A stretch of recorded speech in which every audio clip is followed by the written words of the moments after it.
మీరు ఎన్ని సంవత్సరాలుగా దుర్గమ్మ పండగ ఇట్లా చేస్తున్నారు? మేము గత 2 సంవత్సరాల నుండి ఈ దుర్గామాతని ఇక కూర్చోబెట్టి బతుకమ్మ ఆడడం జరుగుతుంది.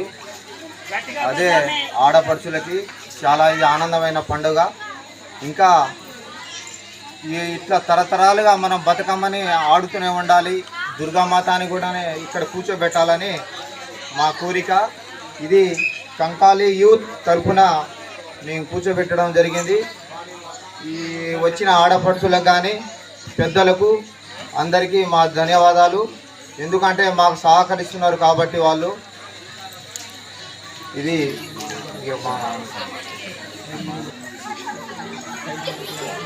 అదేవిధంగా ఈ బతుకమ్మ ఆడే ఆడపడుచులకి ప్రత్యేకంగా బహుమతులు కూడా ఇస్తున్నాము.